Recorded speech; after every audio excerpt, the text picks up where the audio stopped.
Hey guys, what's going on? Welcome back to another video. Just like usual, today we are going to be going through the latest Chelsea news, and we're starting off with the big one. Chelsea, Jules Kounde, very close to Chelsea transfer, and there's updates on this. You can see in this tweet here, it is obviously, I believe, in Spanish. I'm not too sure, but we could translate it.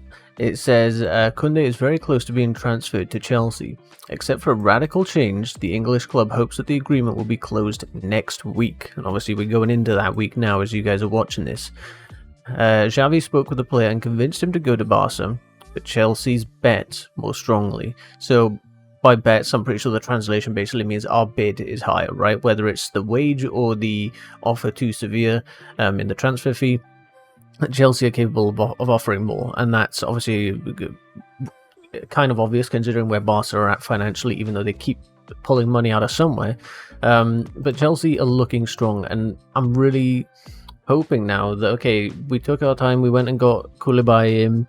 We're looking for ideally one more defender. We'll get onto a potential other one later in the video, but it said hopefully closed next week, right? So we've seen with the Sterling thing, especially Koulibaly, it moved quick. We saw the links, and then within 2-3 days it was like wrapped up and we were announcing the deal.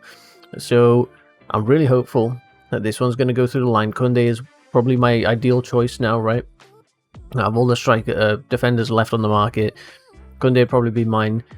We've got more updates on this though. It says Sevilla are waiting for an official offer from Chelsea for Kounde, which will arrive in the coming days. It will not reach the €65 million starting price. This is coming from this outlet, so it's up to you whether you choose to believe this or not. Obviously, take everything with a pinch of salt. But apparently Chelsea are sort of lowballing here. We've seen other reports saying that it's a game of poker, essentially, at this point, where Chelsea are going to offer a low amount, basically, and hope that Sevilla will accept it, even though, you know, it's not the fee that they've been saying it has to be met. They will accept it because they know that Kounde wants to leave, and Chelsea are in the stronger position here, right? There's a player that wants to leave. It's been over a year now that Chelsea have had their interest in him. So that's the hope coming from the Chelsea camp. Whether we will increase that bid to eventually meet, you know, Sevilla's requirements, who knows? But I guess we'll wait and see, right? Then next up we have quotes from Fabrizio Romano, and it says PSG have this guy as one of their options in case Kimpembe leaves. So they're lining up a replacement, which is obviously a sign that a player is potentially on their way out. Negotiations on between Chelsea and PSG for Kimpembe. Chelsea have reactivated contacts for Kounde. So obviously that previous bit we knew already, but the negotiations are on between Chelsea and PSG. And if we move to the next bit, this is also from Rich Romano. He says Chelsea and PSG are in direct talks for Kimpembe deal. Initial request around 60 to 65 million euros, but Chelsea are prepared to submit 45 to 50 million. Work in progress. PSG considering part of the project, but he can leave in case of a good proposal. So if Chelsea come in and say, fine, we'll give you the 60 to 65 that you're looking for, then Kimpembe will be allowed to leave. But Chelsea are, you know, if we're looking at that 45, that's a £15 million difference on the low ends to the high ends. So 15 million is a lot. I would hope that just like with the Ake deal, Chelsea will be looking at this and saying, look, this is what we think he's valued at. You can set your price tag, but we're not budging for this. So if you want this, accept it. We'll give you a couple of days to think about it. But otherwise, we're moving on to the next thing. And the next thing in Chelsea's mind is Kounde. So I think that's where we're currently at with it. Obviously, it's all a bit muddy at the moment. It's not very clear. But based on how we saw the Nathan Ake talks going, Chelsea putting a price on it and said, look, this is what we'll pay and we're not moving. Man City went, okay, well, we want this. And then Chelsea went, fine, that's it. And nothing's happening then. And now Man City are stuck with a defender that they've spent up 40-something million on, and, you know, isn't really going to do much for them, right? He's not a top-tier defender that Man City need. He's just a squad player. So I'm hoping that's what's going to happen with the Kimpembe deal, right? The same thing will happen. Chelsea will say, yeah, we'll offer you 45, 50, but adding an extra 10, 15 on that is not happening. And then that's where Kounde will go out and get him, hopefully. We'll see how it plays out, though. And then here we have an update on the Rafael Leao situation, and it says Chelsea must pay the hefty release clause to sign Rafael Leao. And I've been doing some research into this guy just because of his profile as a winger that's also obviously a goal scorer and the numbers he's been putting up. I've been doing my research on this guy. I think he's a player that I'm going to like to keep track of his career. But it basically says that if we want to land him, that £128 million release clause, you can see that here, is what's going to have to be paid. AC Milan are not going to let him go this year, whether it's next year, the year after, potentially. But this year, it's not happening. So Chelsea's interest in Rafael Leao is probably going to die down now. If it's been made clear that he's, I guess, not that fussed on leaving this year, he'll give it another year or two. Obviously, AC Milan done very well recently. And if Chelsea are going to go get him, they'd have to pay 128 million, which we know they're not going to do, right? So I think that's going to be it for the Rafael Leao situation, which is a shame because, like I said, I've been doing my research. He looks like an absolutely brilliant player. But maybe in the future, you know, getting these sort of contacts in with the agents, these bids put in with the club, it can be a good sort of foundation so that in years to come, Chelsea will be able to go back and say, look, here we are again, right? We're talking for this guy, and we can build a relationship ready to get him. So maybe that's what's happening this season. Maybe Chelsea knew we're not going to get him this year, but we can put the foundations in his mind, in the club's mind, to get a deal done eventually.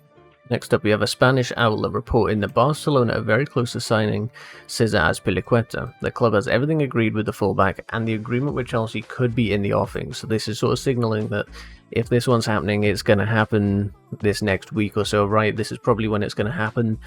Chelsea are going to look to get the replacement sorted as well for when Azpi goes, because we'll need wing-back cover there. I'm going to be absolutely devastated to see Azpilicueta leave. I would have hoped that, you know, the dream is that he would retire at the club, right? He would stay for the next few years, but if he has the chance to go for Barcelona, he knows, I guess, you know, the wage situation and stuff isn't such a problem for someone like Azpi because he's in the twilight of his career. He knows that it's only a couple more years, so if they're not really going to be able to pay him, or if they're only going to be able to pay him a small amount because of their financial issues, it's not such a big worry for him. So I wish him all the best if it does happen, but I really hope for some reason this deal breaks down and we get to keep him. I know it's selfish, but I really do love the guy. He's a great captain. And just like I always say, take these with a pinch of salt, but the Mail Online are reporting West Ham want Armando Broja permanently from Chelsea. However, Chelsea are reluctant to allow him to leave permanently, which is good. West Ham now look set to sign him on a season-long loan instead. And to me, I really hope this is a load of rubbish, but it wouldn't surprise me because we know that there's plenty of clubs that want Armando Broja, and if they can't get him permanently, they probably would say, okay, well, can we have him on a loan then instead, and we'll, you know, cover his wages for a year. But it makes no sense for Chelsea, because if we don't want him, we'd sell him permanently. If we need him, we obviously need him this next year at the very least, because of the striker situation at Chelsea and obviously building the other areas of the squad. So why would we let him go on a season-long loan anyway? Well, like, we need him this year. That's the only reason we would be keeping him. Is we definitely need him this year, and we probably need him, you know, in the future years to come. So for me, this one, I hope, is a load of rubbish. Chelsea can't be letting him go on a season-long loan unless they're going to bring someone else in to play striker. But to me, give him a chance in the first team, right? Like, he can rotate him with Kai Havertz, and we'll see how he does. And I'm sure you guys remember the other day I reported that Napoli were looking to take Kepa. Well, now it's looking like it's a loan potential for Napoli to go to come in for Kepa.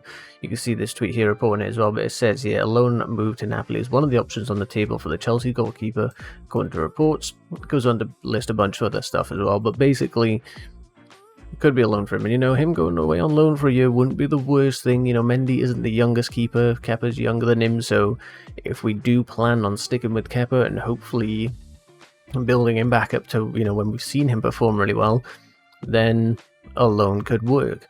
But at the same time, I don't think that's our plans. I think we just want to offload Kepa, take the hit on the, you know, fee we paid for him, and just sort of reset the situation. So whilst we could get him out on loan to maybe increase the price if he does well at Napoli, and then we sell him the next year, for me, I would just rather sort of get him out or use him as a backup this year, and then next year he goes, right? I just don't think he's the quality to play for Chelsea. But that's going to be the end of the video, guys. If you did enjoy, please be sure to leave a like on it, hit that subscribe button and the notification bell, and you'll never miss out on a future video.